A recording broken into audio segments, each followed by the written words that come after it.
Hello everyone and welcome to today's broadcast. This webinar is being brought to you by the Resilient Power Project, which is managed by Clean Energy Group. And our topic today is the New Jersey Energy Resilience Bank. This webinar will be hosted by Todd Olinsky-Paul and Lew Milford of Clean Energy Group. And to begin with, I would like to go over a quick housekeeping slide. All of our participants today will be in listen-only mode throughout the broadcast, so we will not be able to hear you. You can connect to the audio portion of our webinar using your computer's speakers or a headset, or you can listen in via telephone.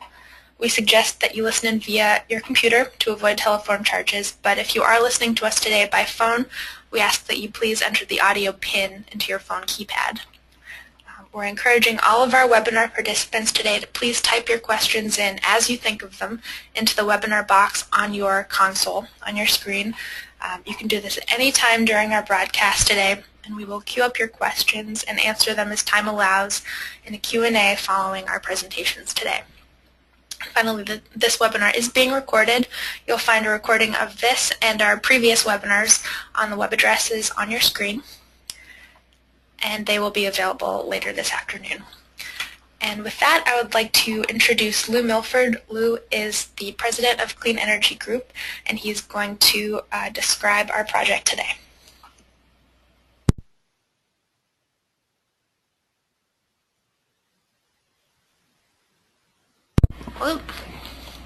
Lew, are you with us?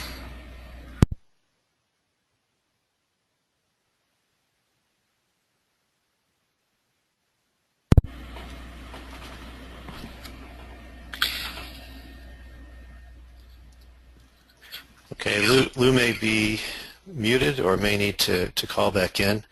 Why don't we move ahead, and Lew, if you can get back to us, please do. This is Todd Olinsky-Paul. I'll just pick up here. Clean Energy Group is a nonprofit organization. We work with states, and we work with federal government. We work with other partners in the area of clean energy and climate change. Next slide, please. And the Resilient Power Project was something that Lew really started in the wake of Hurricane Sandy, and we're now in the second anniversary of Sandy this week, so it's a very appropriate time for this webinar. Lew had done a lot of work on resilient power prior to that, but despite periodic storms and other disasters that took out portions of the grid, the message just kind of didn't stick until Sandy came along and really made the point here in the Northeast. So the Resilient Power Project basically is here to help states and municipalities implement clean, resilient power solutions.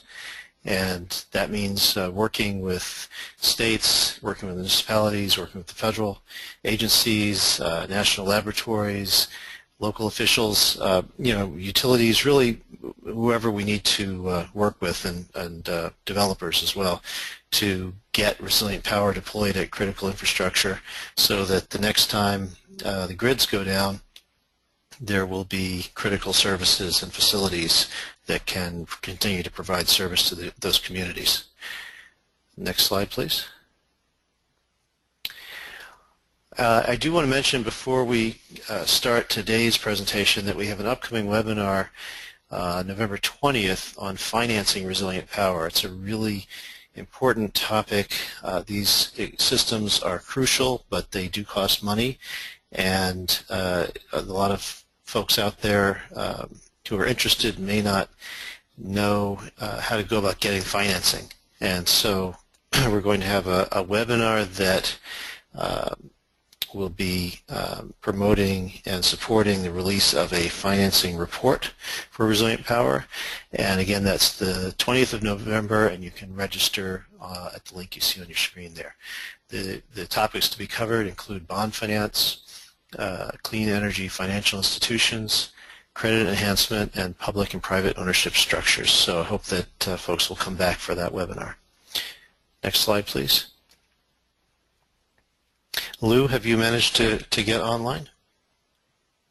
think we lost Lew on this call, unfortunately, but he's listening. We'll continue, and hopefully he can join us again later.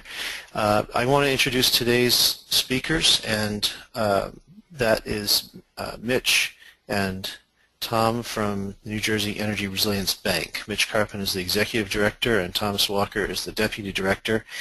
And before I turn the presentation over to them, I just want to remind folks, please do enter your questions as we go along. Don't wait till the end. We will get to as many as we can, and the way that you do that is you just type them into the question box on your console. They will appear here, and I will queue them up to be answered and discussed by the presenters immediately following their presentation. And I'm going to answer the first question right now, because the first question is always, will this be available for review later? And the answer is yes. We record these webinars, and it will be posted to our website, and you can review it at another time or send somebody a link to it.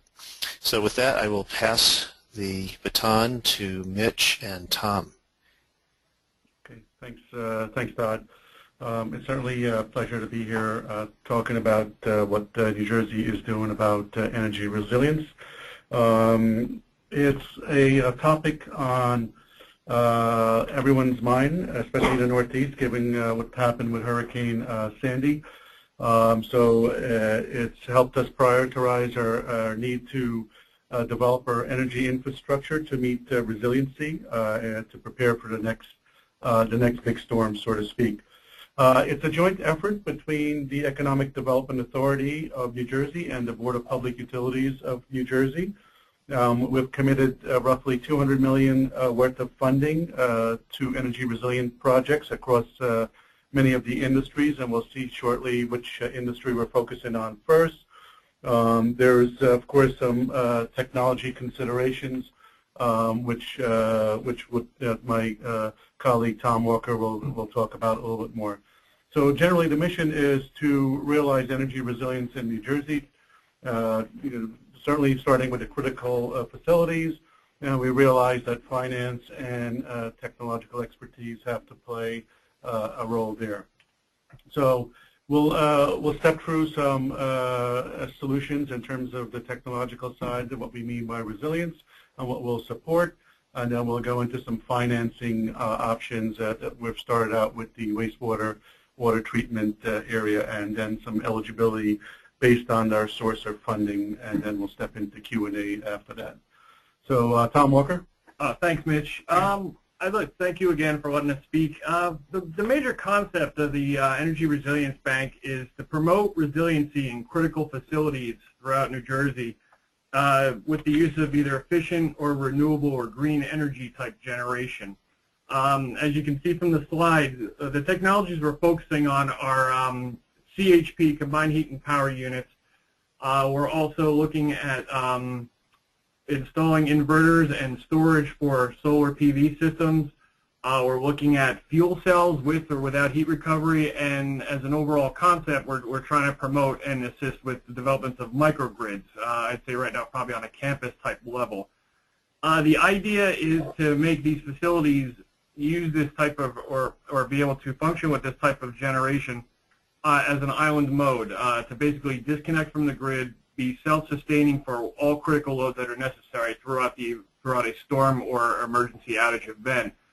Criteria being 24 hours, 7 days a week. The things, however, that we have to be careful, the bank will not specifically fund or promote projects such as roll-away or roll-in backup generators, diesel fuel, natural gas generators. Those are kind of a Band-Aid type solution. We're looking for a more permanent fixture to go.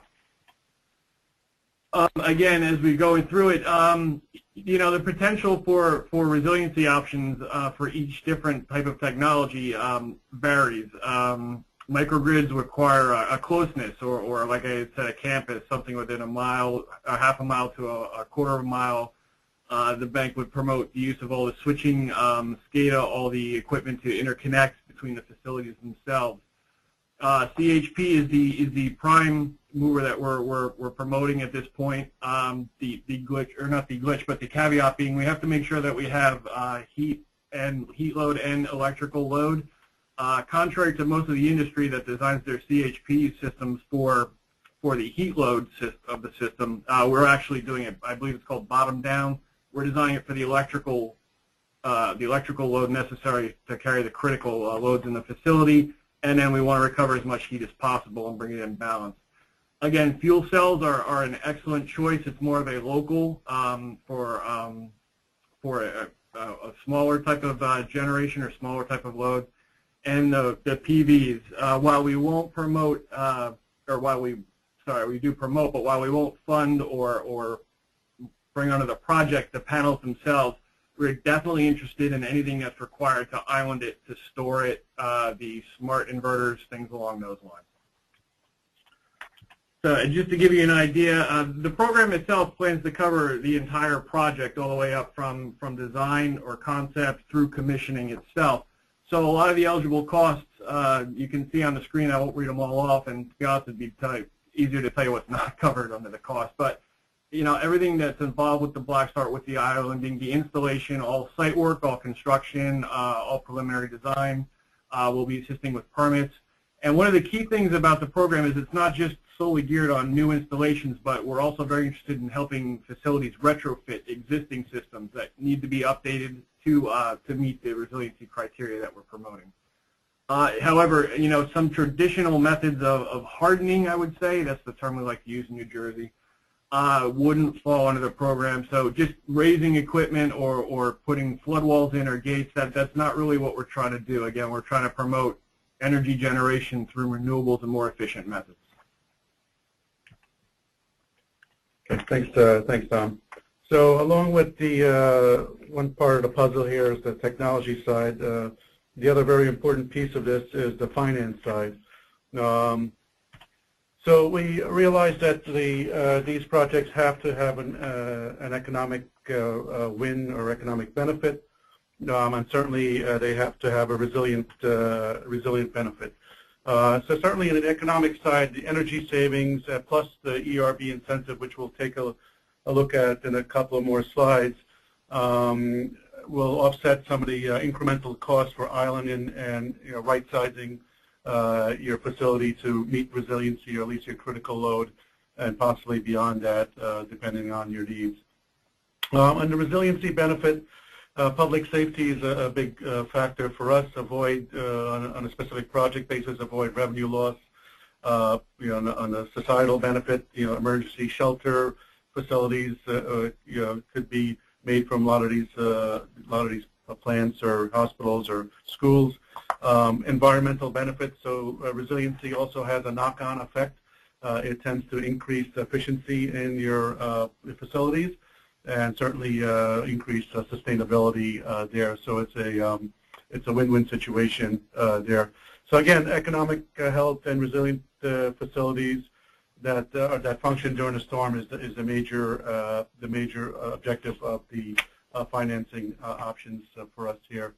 So certainly we'll have to look at the projects carefully. The engineers would come up with the size of the engine they need. Judge how much average load they could tolerate or they need, and figure out how much of that is critical. So when the grid goes down, you'll be able to island and meet that critical load. So that's what we mean by resiliency, and do that in a seamless way. We understand there's some CapEx expenditure which has to come about from there. Some islanding costs, of course, and maintenance costs is a necessary evil with these projects.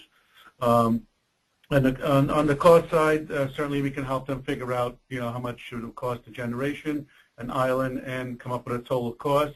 And then certainly from here we can look at the benefit side, electrical savings, the societal benefit, or the resiliency benefit will have to be carefully judged, and we can come up with a cost-benefit, rough cost-benefit analysis here to make this work. So certainly the incentives will be very important in making the cost-benefit analysis work in this case, because the upfront costs for resiliency and islanding are usually significant there. So with our funding right now is $200 million. It comes from HUD. So that means we have to do a duplication of benefit analysis. A lot of these projects will be undertaken with various sources of funding or various ways of paying for it. So certainly if you had, tied to the storm damage, your insurance may come in. If you flooded out, the FEMA assistance may come in. Societal benefit charges may be used for funding if you're a ratepayer. Other state funding may come into play here. Other federal funding may come into play here. So if there's still a shortfall after all these fundings, all these senior fundings come into play, the ERB will step in and cover that 100% on a 100% basis. So 100% of unmet need. Of that 100%, we envision having, for wastewater water treatment, it's 40% incentive. And by incentive, we'll highlight that in the next slide, and 60% of that unmet need could be met through low-cost financing there. So in terms of the incentive part of that 100% of the unmet need, 20% is a grant, which is very good to help in the cost-benefit analysis. And we also have loan forgiveness, 20% of that unmet need, which will be based on the performance metrics set out in the engineering spec for the project. So if your CHPs expect to meet a 65% efficiency rate, we'll hold you to that. And if you do that properly, we could have loan forgiveness at each step, or at least at a 5-year period. And each year would be roughly 4% the loan forgiveness there. So again, the combination of these two should make the economics work. On the loan side, the 60% that's not eligible for incentive is a low-cost financing. So the terms here are also very favorable and very conducive for action. So 2%, we envision 2% if you're an investment-grade borrower. If you're not an investment-grade borrower or unrated, 3%. Again, the last time I looked for a non-investment-grade borrower for a credit facility, it's 5-6%-ish. So these are very good terms. We unsecured lending, so we don't expect you to pledge any collateral against these. So that's also very flexible on your side. The term may go up to 20 years, which is very good since interest rate may go up. But it's based on the useful life of the majority of the assets we're talking about. And certainly we understand with construction projects there are some delays which could happen. So we do have flexibility in terms of principal moratorium, which will be 2 years within your term of your loan. You could not forgive, but the moratorium on the principal. So there may be cases where some of the critical facilities may not meet all the needs or all the requirements from HUD or our funding source. So there are other avenues of financing these projects. So certainly the Economic Development Authority could do a bond issuance for you to help you finance with a very favorable rate, especially if you're a low-quality borrower with a non-investment grade rating. The EDA could help you get financing, which could help make the cost-benefit analysis work. The New Jersey Clean Energy Program also offers incentive for particular technologies and industries, so that's also a source of funding there. If it's water infrastructure, the New Jersey Environmental Infrastructure Trust is another way for you to get financing, and you may be able to combine the Environmental Infrastructure Trust financing with the ERB financing if you compartmentalize the project properly, and we could work with that to make sure the needs are properly being funded and met there. And when we get to the healthcare industry, so certainly the Healthcare Facilities Financing Authority will work closely with them to ensure that the critical facilities get the financing they need to meet their resiliency objectives. So along with HUD funding comes lots of requirements in terms of being eligible. We'll step through some of these. So certainly it's nice to have a public facility, one that's a nonprofit also. For-profit businesses will come under the SBA definition, so they tend to be very small businesses with maybe 35-ish million worth of revenues. So we're working with HUD right now to open up this window to look at for-profit industries that fulfill a critical role in New Jersey and to help them finance their energy infrastructure need properly. So privately owned utilities are currently not eligible, and as I mentioned, we are engaged with HUD to gain a little more flexibility around these requirements. So there are a list of eligible disasters, or storms rather, that qualify to come through the ERB program.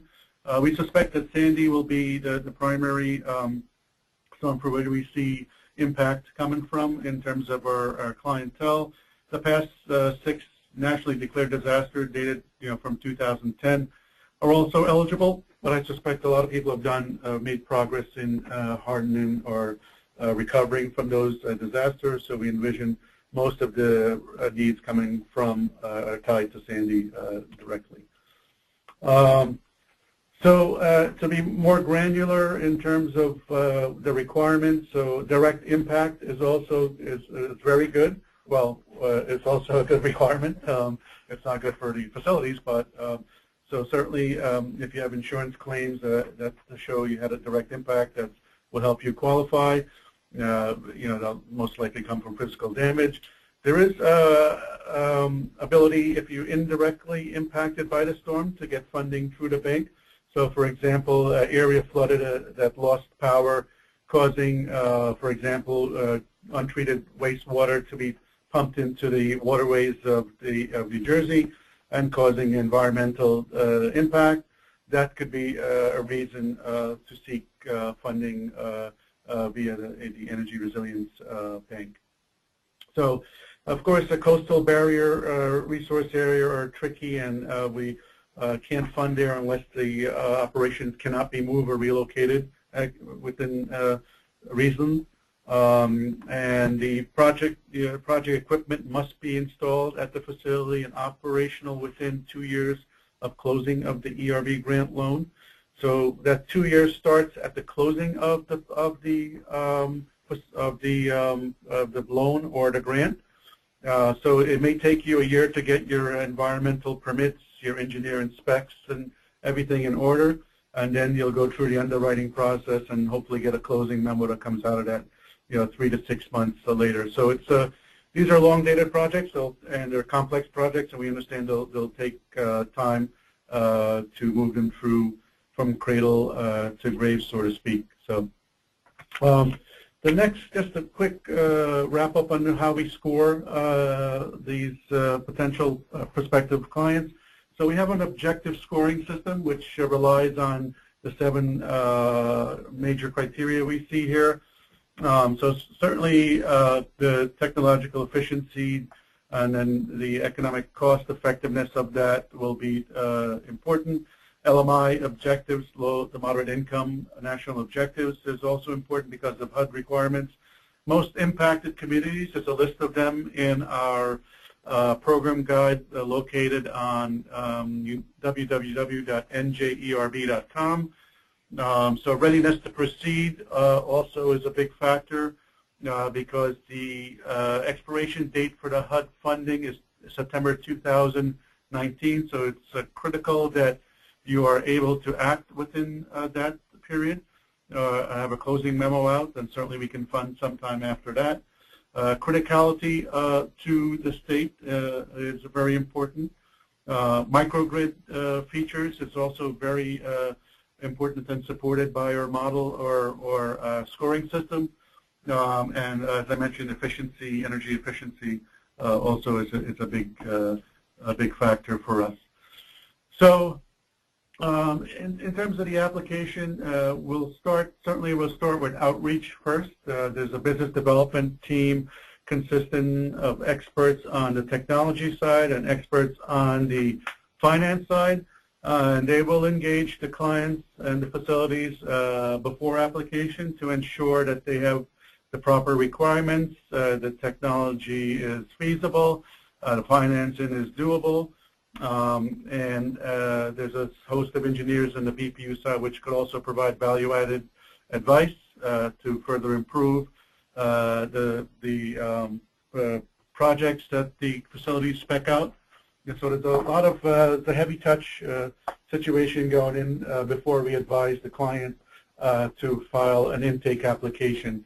And the intake application will contain some vital statistics in terms of questions that to meet the eligibility.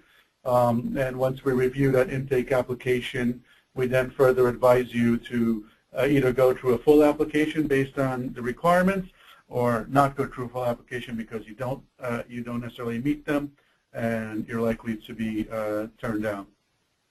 So after a full application, then we'll undertake a technical review, which the engineers in the Board of Public Utilities will do, providing your engineering specs and your consultants could fully articulate what has to be done.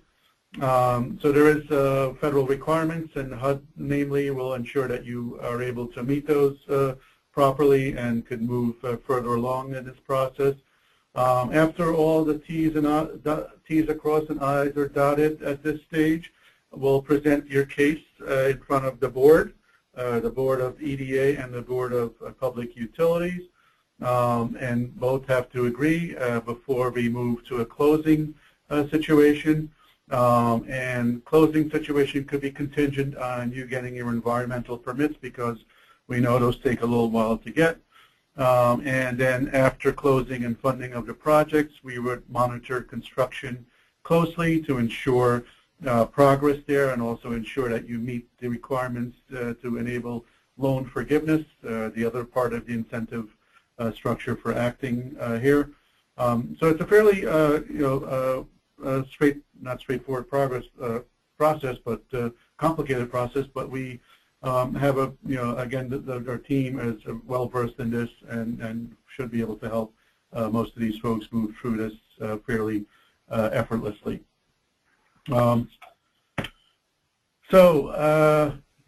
If you have, certainly we'll be able to answer questions here, but again, just to recap, there's a team that provides the technical expertise and the financial expertise to help these critical facilities move forward. If not, we'll connect you to other funding sources. Certainly, we look to support in enhancing your energy infrastructure and industrial resiliency. And we could help you communicate with your stakeholders, your boards, or whoever you need approval with to justify the benefits to your capital expenditures.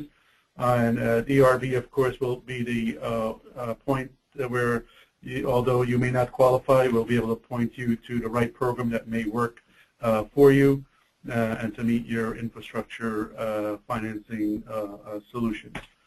So if there are any other questions after this webinar, please feel free to contact us. So certainly you can check out the website, www.njerb.com, or reach us at the 800 number there. We also were brave enough to put our personal email addresses up there, so you can reach out to us individually.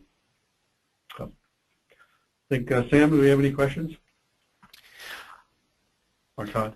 Oh, thank you very much, both of you. Yeah, this is Todd, and we do have quite a few questions. We have an excellent audience, judging by the quality of the questions here, so we're going to get to as many as we can. Just one thing before I go to the first question from the audience, and that is, could you clarify the timeline for this, for the first solicitation, and which is, as I understand, is water and wastewater treatment plants specifically, and when are the due dates and the anticipated award dates and so forth, and then for upcoming solicitations for other facility types as well, if you know those. Sure, Todd. The product for wastewater and water treatment has been launched last week. So that means it passed muster with both boards. We've fielded a host of questions from the public from our stakeholder meeting, which we answered and posted on the BPU website for them to be reviewed. We have a proper operating procedure manuals in place. We have the product in place. We have the technology in place for application, the website, We have the business development team. So that's for wastewater, water treatment, that's already up and running. We were engaged several major critical facilities in the state of New Jersey already with that program. And we already have our first intake application making its way through now as we speak.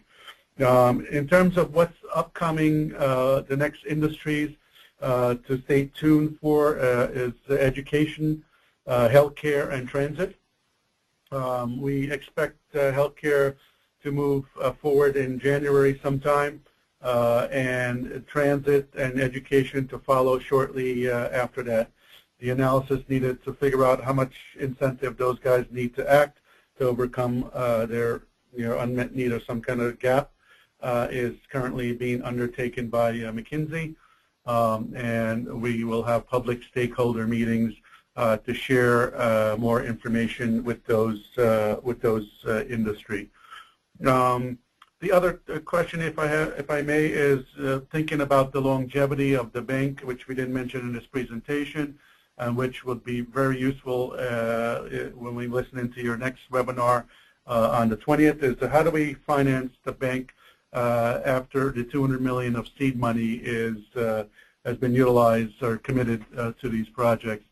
Now, so certainly we could, there's internal sources, whether it be the PPU societal benefit charges, and their external sources, whether it be grant writing to the DOE or the Federal Transportation Administration or someone else. I think we have to show success in the wastewater, water treatment before we were able to get the private side to buy in. And then we could talk to various people there, whether it be financial institutions or endowments or some other institution. The other avenue for financing is securitization. So once we build a critical portfolio, we could securitize and sell off into the market and recapitalize the bank that way. So those are, focusing not only in the asset side of the balance sheet, but the liability side of the balance sheet is a mission for us as we get up and running here at the Energy Resilience Bank. Okay, great. So let's go right to some questions from participants here. First one, how will the feasibility studies be funded? The feasibility studies are all part of the program. They'll be done by in-house technical staff on my end at the BPU. The initial analysis or data that's required with the intake application will include them using the Rutgers model, the SEEP model that can be found online as well. And it'll all be done by BPU staff that's being funded through the HUD and the SBC funds. Okay, great. Just to clarify, so there isn't any technical assistance money. This is all project money, and the feasibility studies you're referring to are done in-house to assess the eligibility and quality of the applications. Is that right? Yes, that's correct. And I guess let me clarify, because as you reworded it, I think I got a better understanding. With the application, we do require that study I was talking about through SEEP.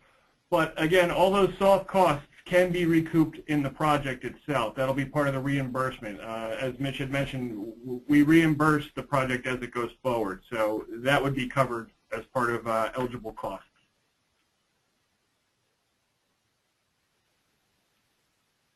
Okay, great. Next question, what is included in the islanding costs? I think this refers to your slide where you had a sort of an example CHP project and you had a number for islanding costs. Okay, I'll just shoot from the hip here. Typically the islanding costs will be your interconnection costs and your smart relaying, your switching, all those things that are required to actually disconnect from the grid itself, both physically or through the computer or the SCADA system. Yeah, that's an interesting point. On the PV side, New Jersey has one of the largest install base, but none of it functioned during the Sandy storm. So that means we have to put in the proper switching technology to allow those that facility to island properly after it sheds the appropriate load to meet critical level loads. So. Okay, thank you. Next question, can you have a public borrower subloan to a private entity if the critical infrastructure is owned by a private entity?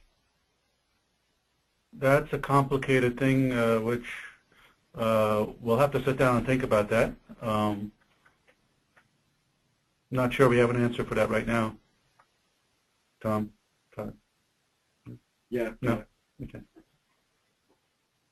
Okay. Actually, that brings up a question I had. You said that you were in discussion, or ongoing discussion, I guess, with HUD regarding the possibility of large privately owned companies, including investor-owned utilities, participating in the future. Obviously, that's not been decided yet. How's that going to work in a restructured state? Will utilities be able to be eligible, and how are you going to deal with the question of being able to own generation? Yeah, that's a good question. I think on the finance side, Todd, certainly not necessarily utility, but the company independent like NRG finances CHP from end to end. So certainly they take all that risk on their balance sheet 100%. So it's possible for ERB to step in and take 20% of that deal or 25% and help share the risk for financing that CHP plan for that hospital. So that's how the partnership should go. In terms of funding the bank, that's yet to be determined. Certainly that's the private side involvement that we would like to get involved with. But again, we'll have to show some sort of success with wastewater and water treatment before we can get those guys to bite on that. And a little bit more to your question, as far as the utilities themselves, the program is in no way designed to promote large-scale generation. Nothing on the order of 100 to 1,000 megawatt systems. We're dealing with local generation, for lack of a better term, at facilities themselves. So in the kilowatt to maybe 2 to 3 megawatt range.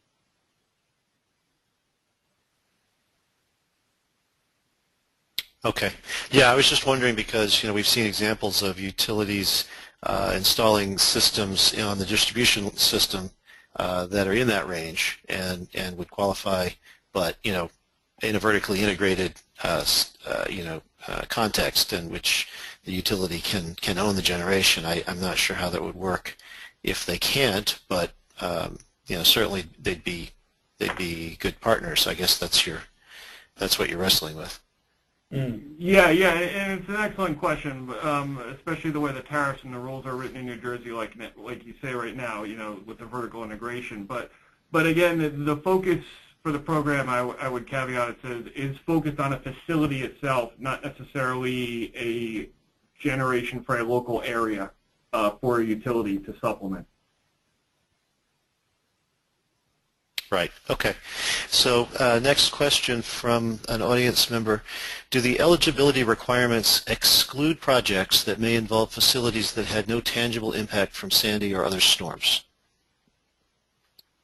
So of course it's better to have impact by the storm. So if you have an indirect impact that resulted in some kind of societal detriment, so certainly we'll consider that. If not for this, the HUD funding source, maybe some other funding source. And if it's a critical facility, certainly we'll have to consider that. And our score and model does take that into account, Todd. So we encourage everyone to try to go through or at least have a consultation with us before they go through so we can figure out if this is a good fit or not. Right. I think this came up in one of your workshops, and the question was worded a little differently. In a situation where you have a proposed microgrid where there's, for example, 2 facilities being supported, and one was tangibly impacted by one of the storms, and the other one is a critical facility, but it wasn't tangibly impacted by the storm. That's okay, right? I mean, that's an eligible project? Mm-hmm. Possibly, yep. We'll have to, discuss a little further and see. Yes. Okay. Here's an interesting question. How do you rank criticality? Or I guess, do you rank criticality? Well, actually, that metric is based on, there's a list that the state Office of Homeland Security, Preparedness, as well as some other key state agencies have developed, and there's a specific list of facilities that were identified as quote-unquote critical. So the scoring on that criteria is based on whether the facility or complex is on that list or not. Yeah, I mean that's one reason we also selected water and wastewater treatment industry to be the first industry, because it does provide a critical commodity. We can do without diesel for a while and food for a while, but water, it's tough.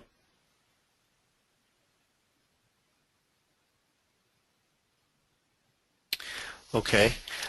Does or will the ERB host a venue for developers, municipalities, and equipment manufacturers to share information to qualify projects? I guess that means either do you have some kind of are you planning some kind of event like a meet and greet kind of thing to help people put projects together, or do you have a website where people can meet each other and put together projects?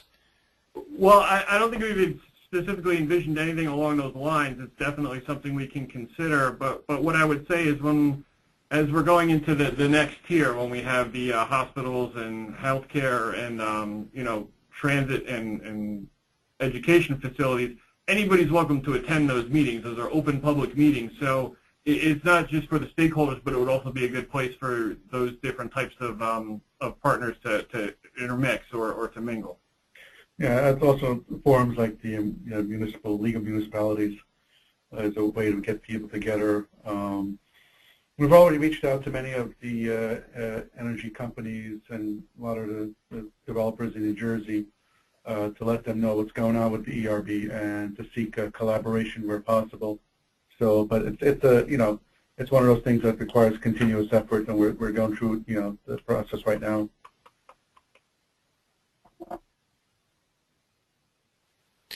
Okay. Here's one that's a little different. Can you please describe the structure of the bank, number of employees, and are all staff members employees of EDA or BPU? So the structure it's a shared joint ownership model between BPU and EDA. I am the executive director, and technically I sit on the EDA side. Tom is the deputy director. He sits on the BPU side. Under Tom's organization, there are roughly 6, probably close to 10 over the next year. Technical expertise that will reside there. Now, under the financing side, there's 4 full-time people dedicated to the bank, with a possibility of expanding that to 7 or 8 over the next 12 months. But there's plenty of scalable infrastructure at the EDA that we utilize and the BPU that we utilize in terms of their loan management system, their legal, attorney generals, HR, IT. They're all shared resources which we leverage off the EDA platform.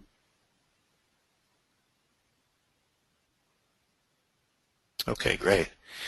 Okay, here's a question about the allocation of funds. How is the funding allocated between the different sectors? For example, this person writes 50 million set aside for wastewater and water treatment. Actually, I think it was more than, I think it was 65. But the question is, how is the funding allocated between different sectors of, types of project, types of facilities, I guess? Sure. We engage consultant firms like McKinsey and outreach processes with people like Sustainable New Jersey to give us an idea what the shortcoming is or the gap is in terms of financing resiliency in particular industries. So after we poll all the possible participants or critical facilities in wastewater, water treatment, we speak to the CFOs. They'll give us a number. We add that all up, and we come up with a guesstimate of what the need really is in that industry.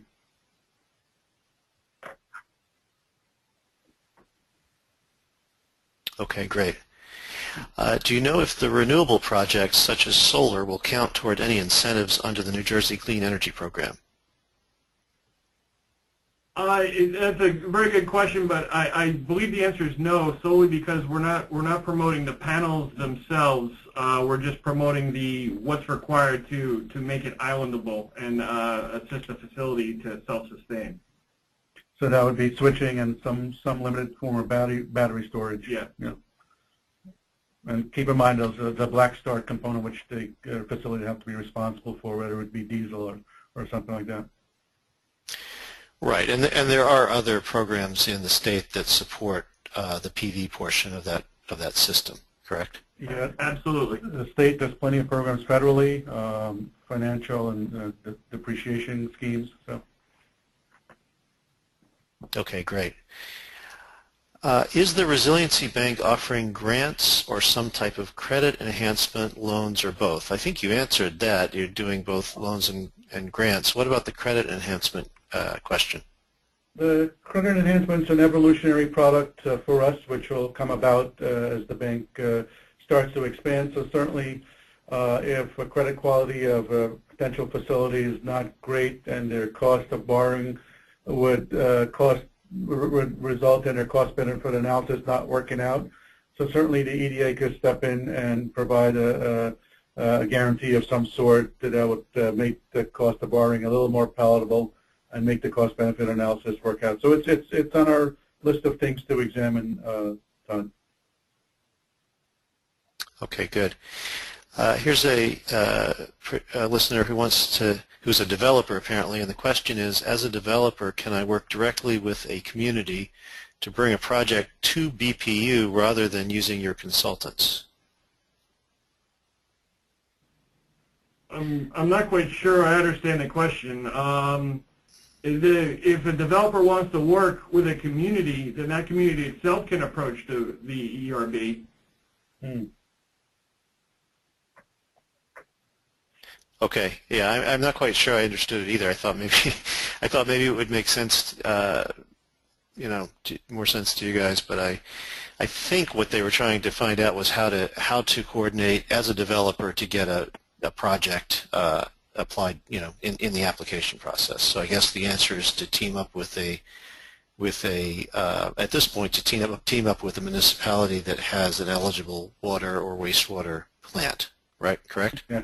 Yeah, absolutely. Yeah. And that would be a form of credit enhancement for that developer also. They have a strong sponsor in terms of municipality and some idea of who the off-taker is going to be for the final product. Okay. This person says, you mentioned that some of the PV resources did not operate during SuperStorm Sandy. Why? That was solely a function of the way they're set up.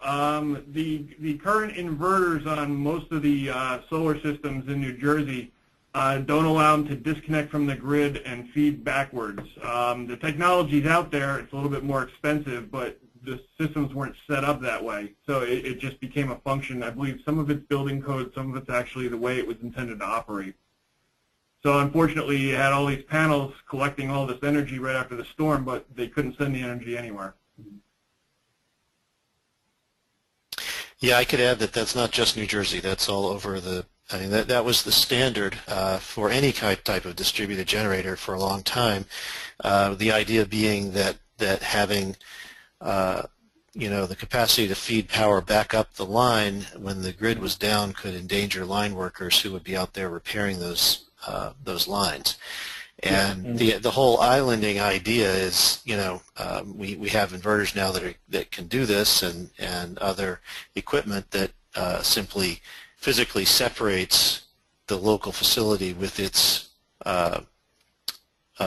local generation from the larger grid, and that's the way we're moving with all these resilient power projects in a lot of states. Yeah. Yep. So here's another question from a developer. How do I go about finding the eligible water treatment plants? I guess is there a list, or is there some kind of resource for that? We don't house a list. We're mostly reaching out to all of the wastewater treatment facilities. I mean, that's how we started the stakeholder process. Either we take out a phone book, look up on the website. A lot of the people within the state in the BPU and the EDA knew of a lot of these facilities. So it's real, and some of them, to be quite honest, once they heard about it, approached us and expressed interest. So it's really just kind of legwork on the research side for anybody. Or Google it. You should have a list. But there is a list of eligible counties, right? Is it by county? Counties and municipalities also. Okay, and is that on your website or? Yes, that's in the wastewater water treatment program guide, which is located on www.njerb.com. Yeah. Great. So I guess the way to do that then would be to look up those counties and towns and then go from there. Yep. Okay. And again, what's the deadline for applications under this first round of funding? There's no deadline. First come, first serve, and then the secondary consideration is, are you ready to go? So certainly the guys with the engineering specs in their hands and the evidence of applying for permits and have some idea what they want to do will be moved up the list. And the guys who have no idea what they want to do will move down on the list because of the expiration of the funding is 2019, so they have to be ready to act, ready to move. Great. So it's first come, first serve until the money's gone, then, or until the program expires. Okay. Yep. Here's a question about PACE financing. The question is, how is the New Jersey Resiliency Bank coordinating with property-assessed clean energy financing programs in New Jersey? Can you repeat the question, please? Yeah, the question, there's an assumption here on the part of the person asking the question that there is a connection. I'm not sure that there is, but the question is, how is the New Jersey Resiliency Bank coordinating with property-assessed clean energy financing, which would be PACE programs in New Jersey? I don't believe there's any connection or coordination at all at this point. I hate to give you such a non-answer, but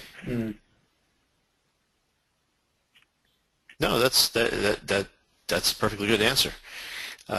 Okay, we'll move along here. Question about natural gas. Given the capacity constraints of the natural gas system, is natural gas considered a fuel source that will be available during and after a climate change event? That's a philosophical question, Todd. So certainly we realize that as things are changing, relying on the past becomes less and less effective.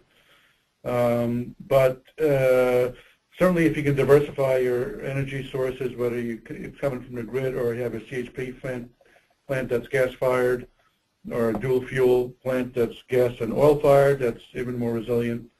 But yeah, it's a good question. What's to say that the next storm won't disable the gas supply?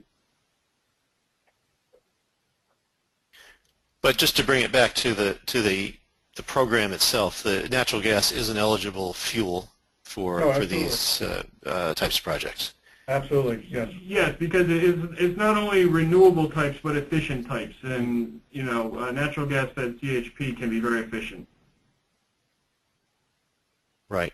Yeah, I should also mention that to my knowledge, that the gas system is quite a bit more robust than the electric distribution system in storms. I mean, power lines tend to get knocked down a lot more frequently than the gas lines get disturbed. Assuming it's not an earthquake we're talking about. Exactly. Depends on what your outlook for the next storm is. If it's a hurricane, certainly. If it's a major earthquake, probably not. Okay. Here's a CHP question. New Jersey BPU, through the New Jersey Clean Energy Program, provides incentives to CHP projects on an almost monthly basis. Would a facility that qualifies for these incentives be able to apply for additional funding to get black start and islanding capabilities through the bank? It would have to be looked at very carefully. The mandate from the beginning is that the ERB and the CHP program out of our Office of Clean Energy cannot be combined. However, the question is very clever in stating that just the islanding and black start issues, which if it's considered a separate project, off the top of my head, my first guess is yes, it would most likely be eligible, but it would have to be looked at very closely.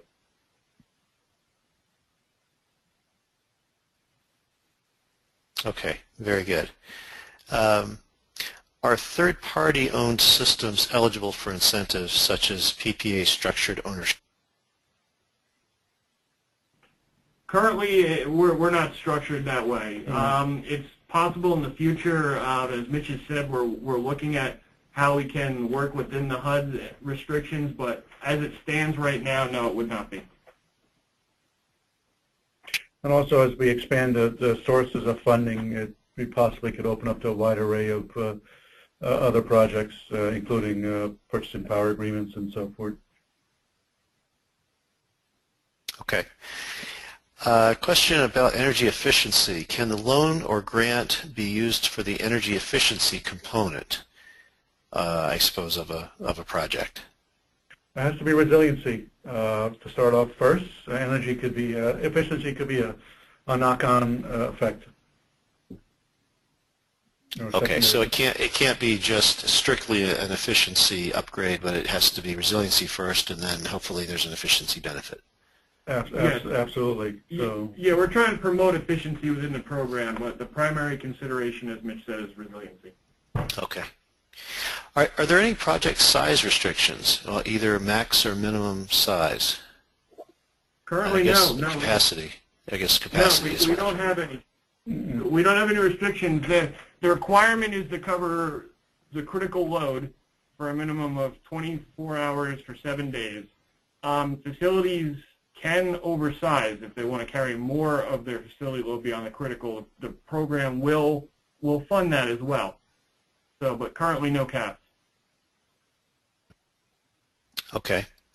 I think I know the answer to this, but the questioner wants to know, can a critical facility not in the Sandy zone provide risk, prove risk using a blackout model or utility outage model?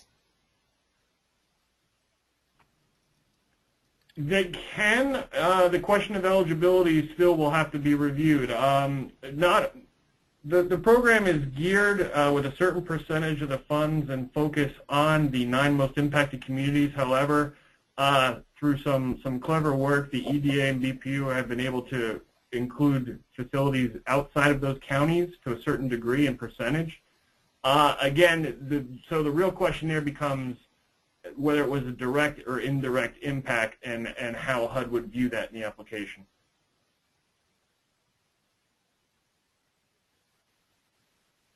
Okay, but basically a history of having been a facility being damaged by Sandy or one of the other eligible storms is required for this financing, correct? Yes, directly or indirectly. Yes, directly or indirectly, yep. Okay. We only have a couple questions left, and we're coming right up on 3 o'clock, so we've done really well here. Couple last questions. What's the anticipated time frame from intake of application to close? Depends on how much of the required details the project has at hand. For example, we met with a prospective client who had engineering specs already, applied for permits. His consultant was in the room, his engineers were in the room. So those guys are fairly advanced. The project was not a long-dated one; it was a short-dated one. I would say between 6 months, he could get a closing memo and approval.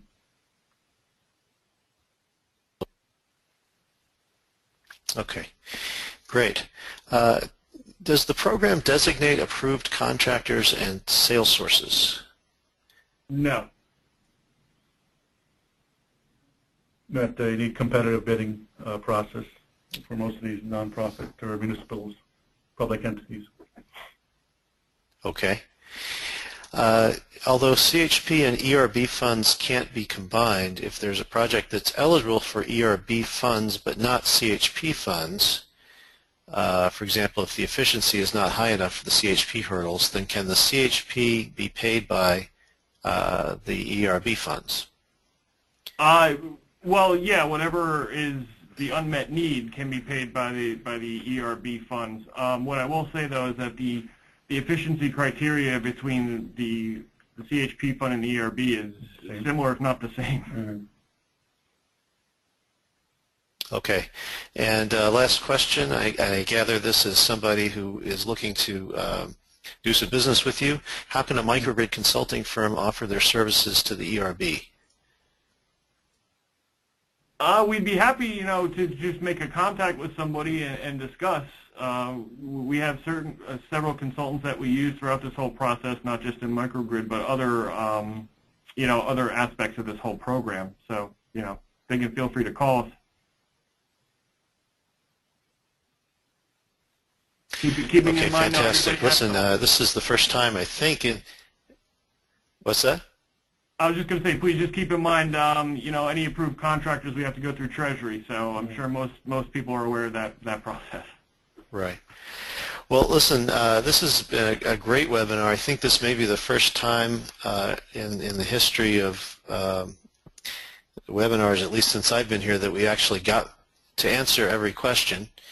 And you guys, I threw a lot of questions at you, and I think we really got some good information out there. So I really appreciate it, and thank you very much for the presentations. I want to again invite anyone who's listening that's interested to come back on November 20th for a webinar on financing resilient power projects. We also have a webinar tomorrow, I believe, on flow batteries. If anyone's interested in that, you can go to our website to sign up for those, and you should be able to see those URLs on the screen. And I think that's it. Samantha, any final information? That's it. Thanks, everyone. Okay. So once again, this is being recorded and will be available on our website for review.